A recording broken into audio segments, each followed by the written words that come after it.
What is up, guys? We are live. Welcome to the Bags to Riches podcast. I'm your host, Zach Ginn, and in today's episode, we have a treat for you guys. We have Chris Jefferson, one of the best real estate wholesalers in the state of Virginia. This dude is absolutely killing it. I am so excited to hear from Chris. And in today's podcast, Chris is going to reveal the secrets on actually how to become a wholesaling millionaire with no cash or credit. This dude has come from nothing into a wholesaling millionaire, and this dude has flipped a lot of houses. So I'm really excited to bring you on today, Chris. Hey, absolutely, man. I'm happy to be here. Excited to have the conversation and hopefully give some great value to your listeners that they can take, implement, and apply to their businesses right away, man. So thanks for having me on. Sweet. And before we get into it, guys, remember, please like and subscribe. We give this information absolutely for free, so we can help as many people get on here. But yeah, Chris, you have been a highly requested guest. You've been sharing value everywhere, and people are just excited to hear from you. So if someone's watching this and they don't know who Chris is, can you explain your story and how you got into real estate wholesaling? Yeah, so that's a good question, man. I'm a regular guy from Richmond, Virginia. I got started in wholesaling kind of by happenstance, really. I got into the business as a bird dog, which is not a term really used anymore, but a bird dog is like somebody who doesn't know about wholesaling, basically, right? So I started out as a bird dog many years ago, really like 13 years or so ago, and got started, was referring some properties to a couple of buyers in my market, and they would give me like $250, $500, that kind of thing. At the time, I was in my early 20s. At the time, I used to collect sneakers and sell sneakers. And I was on this web forum called Nike Talk. And it just so happened that a guy on the forum who was in Maryland was a wholesaler. His name's Vernon Vaughn. And him and I were exchanging some emails. And I remember I went to his website, and he had a picture of a check for $34,000. And I thought to myself, holy shit, like, how did this guy make 34 grand, right? So I got into wholesaling after, seeing that. It took me 2 years to do my first deal, which was a struggle for me. I had mindset issues and different things going on at the time, but ended up doing my first deal. Things started rolling pretty decent. And then I pivoted into fix and flip. I started doing a large amount of fix and flips, like 30 to 40 a year. Got into new construction. Eventually, I got into apartment investing and some different things. In 2017, I almost lost my shirt. And I like telling that story because I was growing so fast. My development, my fix and flip business was growing very, very rapidly. And then I ran into a cash flow issue. I was asset rich, cash poor because I was taking all my money and buying more real estate, right? And, got into the process of that. And, we're sitting around the office and we're trying to figure out, like, how do we fix these cash flow issues? What do we do to right the ship? And, I said, well, let's go back to the roots, man. Let's go back to how we started this thing in the first place. So I got back into wholesaling. We started killing it.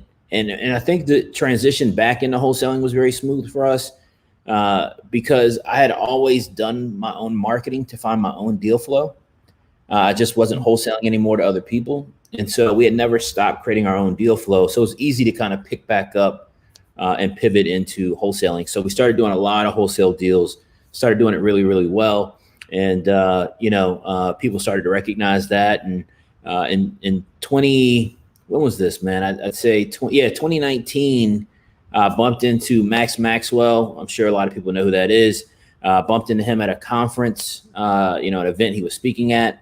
Me and him exchanged information, started kind of, speaking and hanging out. And he kept suggesting that I start doing some stuff online and talking about real estate and share my experience.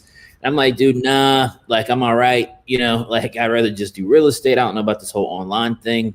And he kind of kept pushing and prodding. More people started saying the same thing. And, I had a conversation with a friend of mine that I had mentored in Richmond.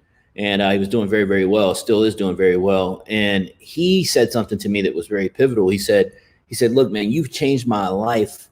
You've taught me how to do real estate. You've sincerely helped me out. Only thing I got to ask, man, is why are you not doing this for more people? And I didn't have an actual legitimate answer for that. Selfishly, it would be selfish of me rather to not try to share information with people, or try to help people out, try to share from, my wins, my losses. I haven't, business hasn't always been easy, right? I've made mistakes in business. Things haven't gone right sometimes in business, and that's part of the journey. For me, what I think is powerful about what I do or the content that I put out is being intentional about letting people know, like, hey, like, you're going to hit rough spots, like things are going to get more difficult. And that's part of business. That's part of life. You work through it, you overcome it, and you continue to grow and prosper. So that's kind of the message that I'm sharing. Right now, I run Charged Up University as well. Shout out to the U family. And in that group, we have over 400 students. We had over 700 students come through the program last year in 2020. And what I do in that program is I teach people how to get started in wholesaling in a very affordable way. Wow. That's a cool story. I know there's a lot of layers to it. Again, we don't have 4 hours to go over everything. I wish we did. But you're being very humble in it. You've dealt with some crazy adversity, and I think it's just very admirable of it. And honestly, I've talked to a lot of guys in Richmond, and they always tell me, like, Zach, you got a couple thousand people on your YouTube channel. Don't talk about Richmond. And it just, I know people are going to kill me for it, but or have Chris on here. He's doing 7 figures. He's in Richmond, Virginia. So I guess the secret's out. Hey, look, Richmond's yeah. So look, here's the deal, right? Richmond's a phenomenal market. I think. So here's my 2 markets. I don't mind sharing. So Richmond's one of my market. 804 and 757 area codes are my markets. So Hampton Roads area, Norfolk, Portsmouth. But specifically, why is Richmond a good market? Because we've got such low supply of houses, and it makes it a phenomenally great market for people who are looking to do fix and flip, as well as people who are looking to provide rental opportunities. There's not a ton of single family rentals available in the Richmond market as well. And I think people do very, very well in both of those verticals in Richmond. And quite frankly, man, the returns on wholesale deals in the city are insane,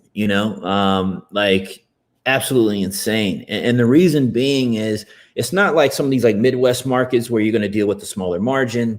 You're going to be cracking 5,000-10,000 a deal, something like that. In Richmond, when you get the right deals, you can crack some pretty heavy wholesale deals. We've done, $100,000 wholesale deals, $75,000 wholesale deals.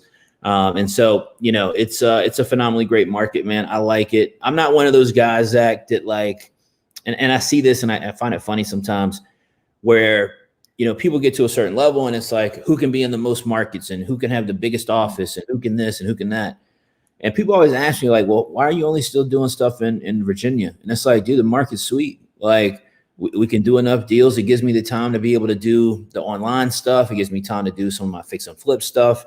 And so, you don't always have to chase down the next biggest market or the next coolest market. Sometimes it's about identifying a strong market that you believe in and that you want to get behind and be a contributor to the growth that takes place in that area. That's something I definitely agree with you. The growth in that area, you're able to do a lot of crazy stuff. You're online, not all the time, but a good amount. And it's really important for people to understand. They see a 7-figure wholesaler and they think you're working 90 hours a week. You got like 50 employees in this huge office and like it's stress. It's like the Wolf of Wall Street. Can you explain what your business looks like and what Absolutely. A real 7-figure wholesaler looks like? I like these questions, man. So yeah, ironic. I'm in LA right now, man, working from LA, and out here for a few more days. So my business is, we've got 6 people on the team, right? We've got 3 American callers. All right. We've got a lead manager, and then we've got a VA, and then we've got myself. And so I pride myself on keeping a really lean operation. And the reason being is before I didn't have one, I had a bunch of different people and all these different roles. And what I started to realize was, I asked myself something really specific one day. I said, why are we trying to do business this way? Mm-hmm. And the honest answer to that is, well, that's what everybody was doing that was putting out content. And so you make the blanket assumption that, hey, that's what my business should look like. I should have 20 salespeople. I should have 5 lead managers and a transaction coordinator and all these different things. And what I realized was like, wait, man, that's cutting into my margin a little too much. and I could really run a leaner business and really be way more profitable, overall in the business that I'm doing. And so, again, we've got 3 callers. I do have American callers. We used to have virtual assistants making our calls. I pivoted off of that a couple of years ago. And that's been way more successful for me, but we had a lot of success with virtual assistants as well. It's all relative to what you want your business to look like. Okay. And obviously you teach that all in your university that you have. So I don't want to give too much the secret sauce away for you, but for your business, I mean, for you, how many hours do you think you work in the wholesaling operational side per week? So just in my wholesale business, I'd say 2 to 3 hours a day.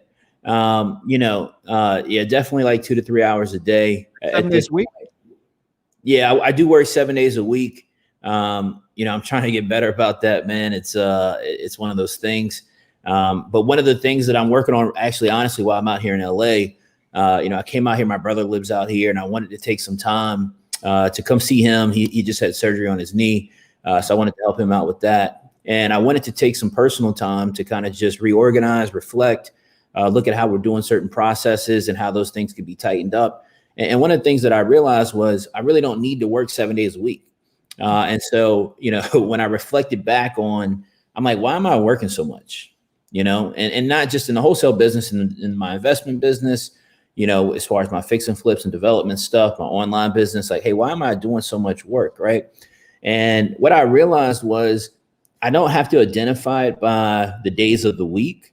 I need to isolate it down to what work needs to be completed. And so, one thing that I teach my students, one thing that I practice myself, and I've kind of gotten away from it in the last, 6 to 12 months with all this craziness that's kind of happened online, is time blocking. I believe in time blocking. I think time blocking is important.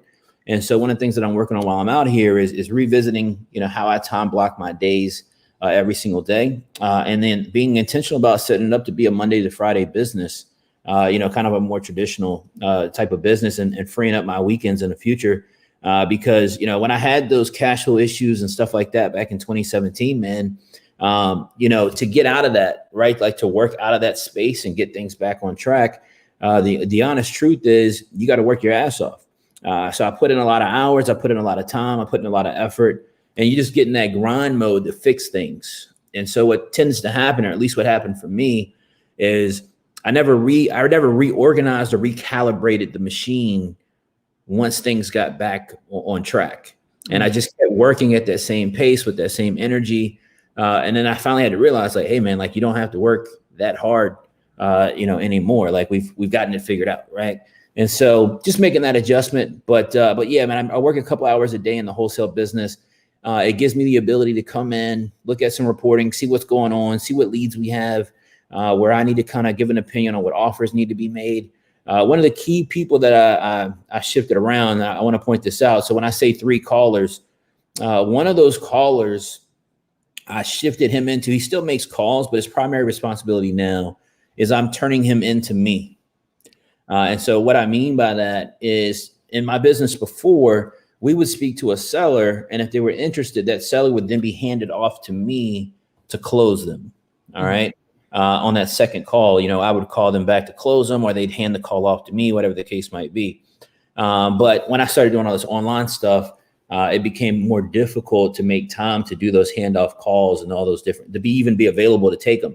And so what I started doing here in the last, I'd say probably 60 days, is I took one of my callers and I'm morphing him essentially into me. And he knows this if he sees this, right? I'm morphing him into me in effort to get him to close these deals over the phone to help me free up more time to work on other things. Okay. And right now, so you're closing the deals currently? No, so we've already shifted. So right now we've shifted over to him actually closing them. And so it's kind of weird how it works now. So I step in if it's like a seller that's like, they need some of that, they need some of that. They need some bars to get hit with, right? I step in on something like that. But for the most part, he's handling closing those deals. And then I'm consulting with him directly to give him feedback on the conversation or what he's dealing with when he's having that conversation with the seller. And the goal is within the next 6 months for him to be in a place where he can kind of run on his own independently and help get these leads closed without me having to be kind of over his shoulder or anything like that. Definitely. I 100% agree with that. I mean, just having that delegation just opens up so much time. But I'm just thinking at the audience. I mean, I remember before I got everything delegated and I really was running the business myself, it's really stressful. So hearing someone like you say you're working, maybe 20 hours, 21 hours or less a week. And right now someone's like working 60 hours a week. They're doing all the marketing. They're doing everything themselves. How does someone get to that point from doing literally everything to actually starting delegating their employees or getting employees so you could start freeing up some more time? How did you do that? Yeah, so I can actually speak to this kind of well because I did it the wrong way originally. Here's the common mistake, and this is the exact mistake that I made. I'm sure a lot of people watching this are making as well. So when I first started out, things started to go well for me. I didn't develop systems and processes. Well, I developed systems rather, but I didn't have processes. And what I mean by that is I didn't have standard operating procedures. I didn't have any SOPs as to, how, all right, when we encounter this, how is that supposed to work? Or what are we supposed to do in this situation? Hey, lead manager, how are you supposed to manage Podio? We didn't have those things. And so as a result, that's what created the amount of hours, because, what happens is you create a funnel where everything then has to run through you. And so unfortunately, you put yourself in a position because you have no SOPs where you then have to be involved in every single conversation and decision that happens inside your business. So I hired some consultants back in 2017 that came in and were really helpful to my business. And one of the first things they said was, hey, what are your standard operating procedures for XYZ? And I'm like, yeah, I don't have any. And they're like, well, you definitely should have that, right?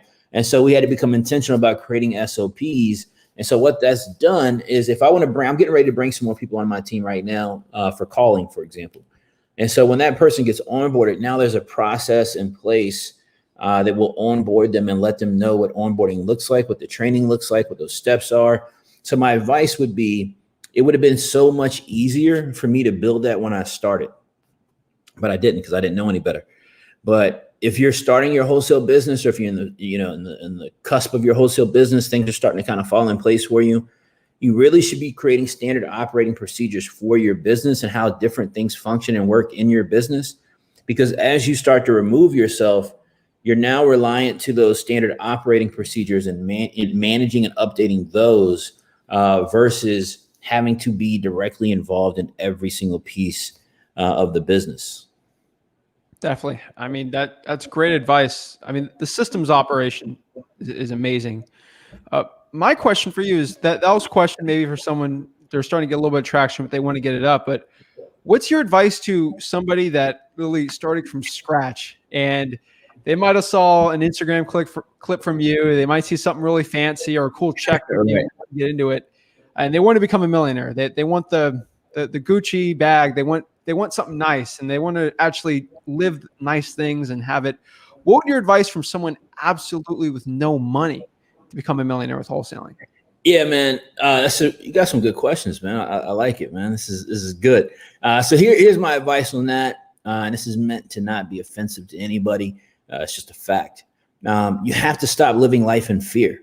And it's weird to me, right? Like I think about this a lot. Like why is everybody in fear of so many different things? And what I mean when I say that specifically is, fear of getting on the phone, analysis paralysis, like fear of getting started, fear of taking action. And it's like, why are you scared? And what I mean when I say that is, and I ask my students this a lot, like this is what I try to figure out. If you're at your rock bottom, like if you have nothing, if you don't have money right now, if you want these nice things, if you want to be able to take care of your family, if you want to be able to take care of your children, if you want to drive the car that you want, buy the piece of art that you want. Me and my brother were talking earlier today about a piece of art we looked at is like $12,000. Now I'm not buying it, right? But if that's something you're interested in, you want to be able to do that, right? And for me, like the thought is really simple. It's this, right? Is your fear greater than the want or need for the things that you need or want? Ooh. And so like fear is natural. That's a human instinct, right? We can't eliminate fear because that's a human trigger, right? Like mentally, however you're wired, the things that scare you and you have fear of, those things aren't going to go away. You can work on them. You can move past them. And so for me, mentally, it's just like, when I started doing content, like I'm not like somebody who likes being on camera all the time and doing all these different things.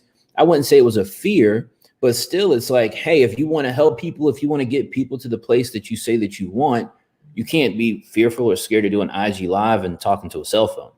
Like you got to overcome that. And so if you want the things that you say that you want in this business, if you want to have the ideal life that you say that you do, the house, the car, whatever those things are, just financial security, let's just call it that.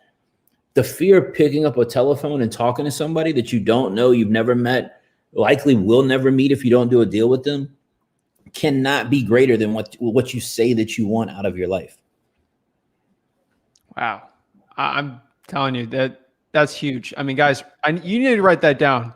So what was that quote? So if your fear shouldn't be greater than what you want. Yeah. So your fear can't be greater than what you want or what you need. Oh man. Like, and this is the thing people have to understand, like being scared to get on the phone is perfectly fine. Like, having call reluctance and, not wanting to cold call or, your hand shaking while you're on the phone talking to a seller, like that's cool. Like there's nothing wrong with that. And like the analogy I give my students is this, like, Zach, if I take you, all right, let's like one of those horror movies, right? Like if I take you and drop you in the middle of the woods, all right, all you've got is a flashlight. This flashlight is your cell phone, all right? Because that's how you got to talk to sellers. If I drop you in the middle of the woods and you're in fear of your life, are you literally telling me that you're just going to sit there and sit in the middle of the woods and rot away? Like just be happy with where you're at and just say, man, I'm scared to go in any direction because I don't know where I'm at. I don't know exactly where to go. So I'm just going to sit here in the middle of the woods in the dark and wither away because I'm scared. I'm not going to say that. I think almost everybody's not going to say that. I think most people are going to try to fight and figure their way out of the woods. And so you have to treat the business and the phone the exact same way. Like if you're saying that you're not somebody that's going to sit in the middle of the woods and just rot away, which I don't think any of us would, then why would you sit and rot away at your 9-to-5 that you hate and you're not happy with? Why would you, sit and rot away with a salary that you're not okay with? Like, why would you sit and rot away because you dropped out of college or failed out of college like I did? And you're like, well, I don't know what I'm going to do with my life. So I guess I'm just going to, be upset because minimum wage isn't $15 an hour. It's like, nah, it's like, look, like I'm going to fight, like fight or flight, right? Like I'm going to run and get my way out of these woods. I don't care if I make it out of the woods and I'm scratched up, beat up, crawling my way out. I made it out. And so you got to get on the phones at the end of the day. You got to talk to sellers. I think, Zach, one thing people don't understand that's really important is that everything you do comes back to the phone. It doesn't, like everybody tries to get relying on text messaging or, sending RVMs or doing this, doing that. Oh, I'm just going to do PPC or you have to get on the phone at some point. So if we all know that, why are we running from the phone? Even if it's a fear, we have to work on developing that skill. So that's my thought, on that. Some people might not agree, but that's just my thought and kind of how I look at it. I agree and look at it the same exact way. My question though, if someone's looking at you, there's plenty of videos of you going live on like IG with the seller on the phone. And I've done it before. It takes a lot more confidence to doing it. But yeah. When you were starting out, were you fearful at all talking to sellers on the phone? I think I was and I wasn't. I think for me, so one of my first jobs, I worked in bill collecting.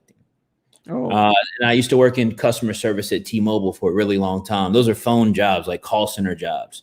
Like there's nothing tougher than being a bill collector. You're calling people that don't want to answer the phone, don't want to make a payment to you. Like it's not easy, right? And so I think I was fearful of that. And then shout out to all my U family. I see you guys in here. And as a result, Zach, I don't know if you know, by the way, man, we roll pretty heavy, man. My team is heavy.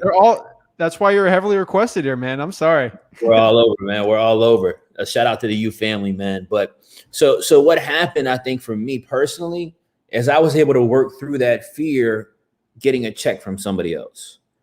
And because, like I'm in a call center when I was a bill collector, like you had stats that you had to hit. Like if you didn't hit your stats, like they fired you. Like if you didn't collect X amount of dollars, or like they got rid of you, right? And so, for me, and this probably sounds crazy to some people. When I was working that bill collecting job, I was working to like be able to move out on my own and some other stuff like that, right? And so what I had to do was I'm like, shit, like I'll be damned if I'm scared to get on the phone versus get my own apartment. Like I'm tired of living with my parents, right? Like I really want my own place. So if I got to figure out how to push through and get on the phones, like I'm just going to figure out how to do it. And so thankfully for me, not everybody has the benefit of working in a call center or something like that. So I was able to work those things out, those fears, while somebody else was paying me versus, say I was a contractor and then found out about wholesaling and then was trying to do it and had never talked on the phone, never had an online or never had a phone business. That could be definitely more difficult to manage and get through for sure. Definitely. I mean, that call experience is great. But my next question for you here is, I mean, you got the charged up you family everywhere. So they're coming. I don't want to be distracted, but they're everywhere here. But no doubt. I'm going to talk about them for a second here, if you don't mind. Sure. You had, 700 students. You have a lot of them. And you obviously have really a lot of great success stories. But I have a feeling if I took all 700 students out for a case study and I compared maybe your top 5 guys on there that are absolutely destroying it, and maybe the guys that they said your thing sucks or it doesn't work, and right. What is the key difference between the ones that truly absolutely succeed and live their dream life versus the ones that say, Chris, your course sucks, it's terrible, wholesale scam? What's the difference between the two? They just go, right? Like, the students I have that are excelling the most, getting the most things done, they literally do exactly what I tell them to do, right? Like legitimately, I tell my students exactly what to say on the phone, exactly how to say it on the phone, when to say it on the phone, how to manage your deals, how to do everything, right? They literally do exactly what I tell them to do. Now, I've also got other students that are having success. They don't do everything that I tell them to do, but they do most of it, right? But I think the gap in student success between somebody who hasn't been able to get a deal done and somebody that's killing it, making a bunch of money, multiple deals a month, because we got a bunch of students that are on each end of the spectrum. That's just the reality of it, right? Is that the guys higher up on the totem pole, so to speak, they're just going for it every day. They're pushing through the fear on a daily basis. They're doing the exact same things that I tell them to say. See, I've got some students, and they know this because I say this to them. So, Zach, I'm not catching them off guard saying this, but because we have real conversations in the U, right? And one of those conversations is, listen, if you're paying me to be a student, all right, and you've seen what I've been able to accomplish, you see what other students have been able to accomplish, don't join the program and then compare it against what other information you have or what free information you saw on YouTube or Facebook or this, that, and the third. And don't get me wrong, I do free content as well, but here's how I can best describe what I do. All right. And it's simple to me. I'm in LA right now. I live in Virginia. All right. If I want to go home this weekend back to Virginia, I can get there with a map. Like I can go old school and take a map. And I haven't read a map in a really long time, but I'm sure I'm smart enough I could figure it out at some point. Now I'm going to take some wrong turns. I might end up off track and get stuck at a gas station and asking for directions or whatever the case might be. That's free content. That's YouTube. That's Facebook. That's all those different things, right? You can figure it out. It's just a matter of how long is it going to take you to actually figure it out or not. My program, Charged Up University, it's a GPS system. It's like Google Maps.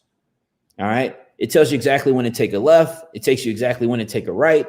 It tells you exactly what the speed limit is. It tells you all these different things. Shout out to Maurice, he knows, right?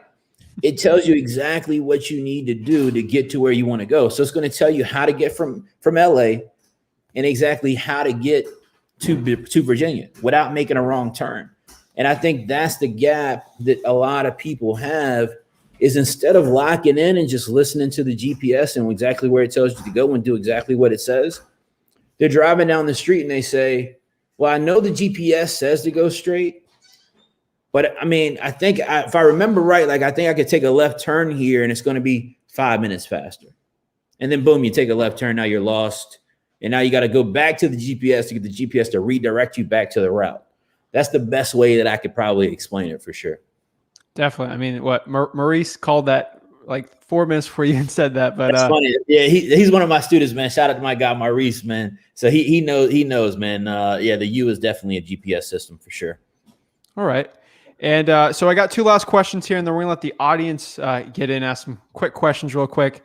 Yeah. But my one question here is, I mean, you're an absolute killer on the phones. There's no way of lying. What is one thing someone can take away that maybe they're struggling talking to sellers on the phone? What is the one quick gem, tip, nugget, whatever you want to call it, for someone that maybe they're nervous on the phone or they have a difficulty closing on the phone? What could you give to them? Yeah, so I would say follow a script. I think a lot of what I hear from new students. So the benefit of having so many students is you get to hear a lot of different conversations and a lot of perspectives. And I think most people have the perspective like, hey, I don't need a script, or I don't want to use a script because I don't want to sound like a robot or da da da da da. The script is one of the most critical pieces of the process. All right. And so, my advice would be to find a good quality script that hits all the spots and to rely on that and how you communicate to your sellers. And you're not interviewing the seller when you speak with them. So you're not calling the seller and doing a job interview.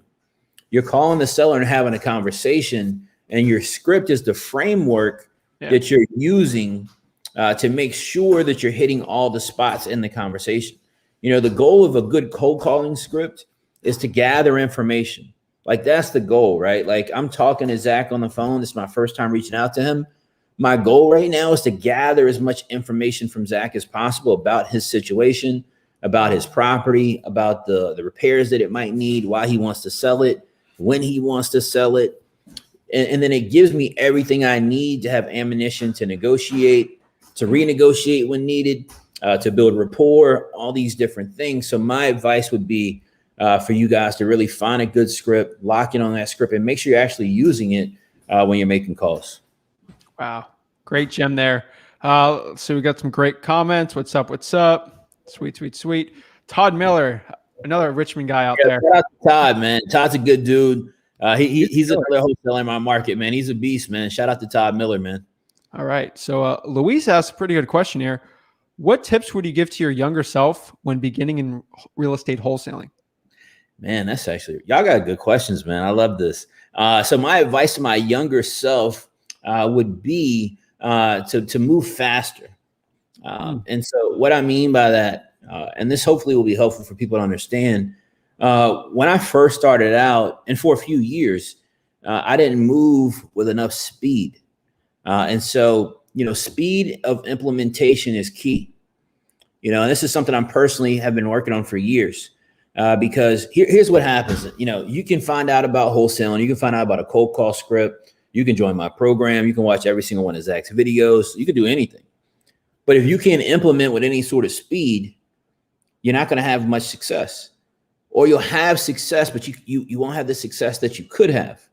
And the key to implementing with speed is that, things happen so fast. And especially with technology involved in wholesaling at this point. So for example, like text messaging, when you hear somebody say, hey, we're sending text, you need to change your script. The carriers are clamping down, different things are happening. You shouldn't still be sitting around trying to send out your old scripts. Like you got to implement with speed. You've got to be intentional about, making sure that you implement that adjustment in your business right away. A lot of people struggle with this, man. A lot of people, they drag their feet on stuff. I think I'm going to join Charged Up. I don't know. Maybe I'm going to wait for this paycheck. And it's like, if you want to do anything, great. If you want to be great, if you want to have the ideal life that you say that you want, you got to move with speed. Moving without speed, man, you lose a lot of time. It's already getting ready to be March soon. It feels like February started yesterday. Oh my God. Like we're hitting mid-month. You know what I mean? Like we're getting ready to hit mid-month. And so we think time is slow. but time is actually rapidly fast. And so because time is so fast, we as individuals have to move with speed to get to the place that we want to go. Definitely. And then we got Kristen. Oh, you got the GOAT. Shout out to that, man. I appreciate that, Kristen. Thaddeus got some great comments. What's up? We got a lot going on here, so I'm trying to find some good questions here. Sure. Coaching the game. Oh my god! Shout out the stars, man. Shout out the stars. All right, Olivia has pretty going on here. What's the best way to market? Yeah. So here's how my business works. Here's what I teach my students. We do cold calling, we do text messaging, and we do RVMs. I call it the three-headed monster. It's the best way, in my opinion, to reach sellers. It's also the most cost-effective. So, one things that I teach my students is how to get started for, $500 to $0, and the exact processes and methods that you can go through to be able to do that. And then, RVMs, cold calling, and SMS are very critical in that because the cost to do those right now is so cheap. Just to put that in perspective real quick. So I sent out, I want to say we sent out 28,000 text messages in January. It cost me under $200 to do that. Wow. What service are you using? I don't know if I can say. All right, we'll keep it. Here's what I'll do. I'm gonna set something up. All right. You and I will connect so that you can give your listeners some information on it and make sure they have it. Because I don't want my students to beat me up. I see some in the comments right now saying not the launch codes. We've got some launch codes in the U that are working very, very well for myself and students. But I will connect with you because I want to make sure that you have that information. Your listeners have that information as well. So let's connect offline. I'll explain what I'm doing to you, how it works, because it can be a little intricate. And then maybe we do a follow-up, or maybe you get it out to your listeners, man, and we can educate them on it and get them rolling on it. Definitely. And by the way, guys, I'm not getting paid affiliates from his thing. Like, yeah. Man, he's providing value. I love it, man. So, last question here.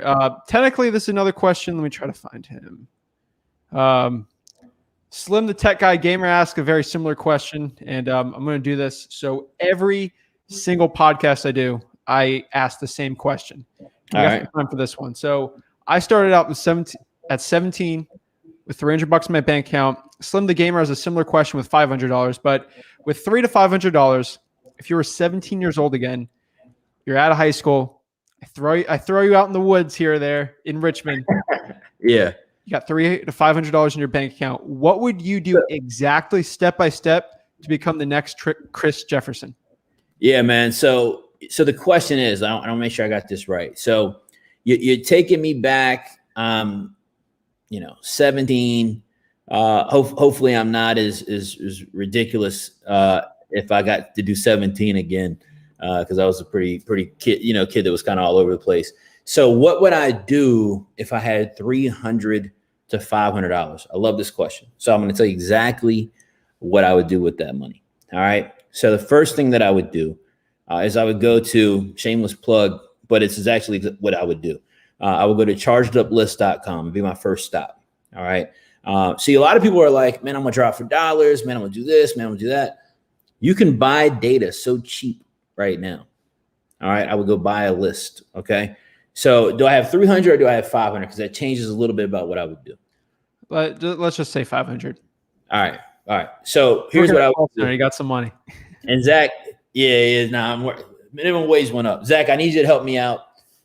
So I've got I buy a list on Charged Up list of 1,000 records. It's 12 cents a record, $120. All right. So I go by that. Now I've got to skip trace that. All right. So I would go to REI skip. I'd skip trace that 15 cents a record. All right. So that's $150. So I've spent $270. All right. But I've got 1,000 records, targeted stacked leads. So Charged Up list, guys, is stacked leads. These are pre-stacked. I'll give you a really good list right now. So if you go to my page, chargeduplist.com, click on Chris's favorites. Down at the bottom, it shows you my 3 favorite lists that are working in my business for myself right this very second, as well as a bunch of my students. All right. So I would buy one of those lists. I would buy 1,000 records that cost me $120. I would skip trace those records. It would cost me $150. Now I'm $270 in. All right. I would then go get $1 All right. For $99, I go to Call Tools. You can use the code charged up. It'll waive your sign up fee. It's only $99 a month. All right. So now we're at what, 370, right? So if we're at 370, I'm gonna keep it very simple. I would go put more records on top of that. All right. I would go put more records on top of that. And, or if you're one of my students watching this, I want to be clear. I would be using the launch codes. I'd be using our secret weapon with the remaining balance of that $370 to $500. I would be buying more records and using our secret weapon to contact sellers. And I know that I'm not saying I would get a deal out of those 1,000 records, because 1,000 records is a lot, but it's not. But I would consistently spend that on a monthly basis, because I would be okay with not getting the deal in that first month. Now, I would hope to get a deal in the first month, but guys, you got to understand that most deals come from the 8th to 12th touch. And so in knowing that, I can't have the assumption I'm just going to do a deal in 30 days. Zach would tell you, I'm sure, it's not very common that you just get on the phone and somebody says, yeah, no, I'll sell my property for $50,000. I'll sign a contract right now. It'd be really nice if that happened a lot, but it's just not the reality, right? So I would set up some follow-up systems and be intentional about making sure I followed up. But that's exactly how I would start, man. I would put $500 on that, try to make it shake, and then if it didn't for whatever reason, I would keep working and put another $500 on it as frequently as possible. Boom, easy as that. Guys, I really appreciate you guys watching this. Again, Chris is just dropping gems here. So if you got any value out of it, comment below the one takeaway you got out of this podcast and what's the best you can. But again, Chris has got all those leads, the SMS stuff. If you're not following him on Instagram, you honestly really should. He's got those little, what do you call them? Those little Instagram videos you do. Yeah, we put up clips once or twice a day. They're great. Where we just drop a little bit of gems that people can pick up on, apply to what they're doing in their business. The clips, guys, they're just my thoughts, my opinions. I'm not ever going to say that I'm the end all be all authority on wholesaling or how it works. But here's what I do know. You got to find somebody that resonates with you, somebody this process and beliefs make sense to you, and lock in on what that person tells you to do, whether it's me or anybody. You want to lock in on what they're telling you to do, and you want to follow that process, because if that person's proven, I tell people all the time, and I say it jokingly, but I mean it. I've been in business 11 years. You can't fake being in business 11 years. It's not really possible. Right. And so if you know that people have had success, if you've seen them make different things happen, you don't reinvent the wheel. That's the greatest secret that people, I think, don't tell folks, is you don't reinvent the wheel. Like when you get to the higher up places in the business, I call it copying and pasting. Like I talked with a guy 2 weeks ago when I was in San Antonio at a Mastermind, Nick Perry, and he's telling me about how he's doing all this crazy stuff with PPC and all these different things. And I'm like, bro, like I kind of need you to break this down. Like I don't want to have to go figure it out myself and do a bunch of trial and error. I'd rather copy and paste, what's working for you, And so I think a lot of people, everybody wants to put their spin on it. Well, I know Zach is telling me to do this, but I think, what I really should do is do it this way. And it's like, no, like, look, if it's worked for Zach and Zach is showing you that it works, why would you try to deviate from that advice? I want to do what works. Like when we go to lose weight or build weight, well, whatever the case might be, like we try to follow a process. We're not coming in and saying, Zach, I know you say don't eat cupcakes, man, but like, I mean, it doesn't really throw me off to have one a day. And it's like, nah, bro, like it kind of does, So that would be my answer to that and my advice for sure. Boom. I really appreciate it. Again, if I was back here 4 years ago, there's nobody sharing clips, the free content, stuff like you're doing. So give you a follow, check you out. I really appreciate it. Before we hop off here, is there any parting thoughts you have for the guests? Yeah, I do, man. Keep going. Wholesaling is a business that can knock you down. I call it the real estate roller coaster. It's tough, man. At the end of the day, we all come into this thing like red hot. We find out about wholesaling and we're pumped up. We're excited. We're like, hey, like, yeah, like I'm going to do this. I'm going to get rich, da, da, da, da. Then you get in it You're using a map instead of using a GPS. Things feel a little confusing. You feel like you can't make it work. You haven't done your first deal yet. And you kind of start to kind of zone out of it. You start to kind of listen to people telling you, hey, it's not going to work or not, So my advice, man, sincerely, guys, is please keep going. I mean, wholesaling can open the door for you for every single thing that you want. If you follow me or followed me for some time and you've seen me build houses or, redevelop apartment complexes and do these different things, it was all started and built off of wholesaling. And that's why I'm glad that I ran into what I ran into in 2017, because it wouldn't have brought me back to wholesaling. I was doing all these big projects and all these different things. Wholesaling was a distant memory, honestly, at that point in time. But certain things had to happen in my life to bring me back to what made the most sense and what really I was really good at. And so my advice, man, is just keep going. Business is going to be difficult. Things are going to hit you. People are going to talk shit about you. People are going to say, oh, Chris this or Chris that. Like, that's just life. Those things don't bother me. I don't lose any sleep over it at all. You got to find the willpower to keep going. Whatever you're dealing with in your personal life right now, having issues with your children, significant other, your workplace, it doesn't matter, man. I know it's easier said than done. Trust me, I get it. I've been through it. You got to keep pushing forward. You got to keep chasing your dreams and going after it. And achieve that life that you deserve and that you want at the end of the day, man. That's what we're here for. We got one good shot, like legit, like we've got one good shot at this. It could be taken from us in a blink of an eye, knock on wood, God willing, man. We all want to see 80, 90 years, or more. Right. And so, my mindset is always, when I find myself in vulnerable moments to this day, when I feel weak about the things that I'm trying to work on or focus on, the thought process is the same. It's like, yo, like CJ, man, 10 toes down, let's keep going. And that doesn't mean I'm not going to push through some pain, frustration, stress, but it is what it is, man. I mean, I could go back to making $15 an hour working at T-Mobile and not have any of those problems, any of those stress factors or whatever the case might be. But what good would that do? Definitely. I really appreciate it, Chris, for coming on. You guys are just your team's amazing. They're giving great value. So thank you so much. Really appreciate it, guys. Thanks so much for watching. I'll see you guys next week for the next wholesaling podcast. Have a good one.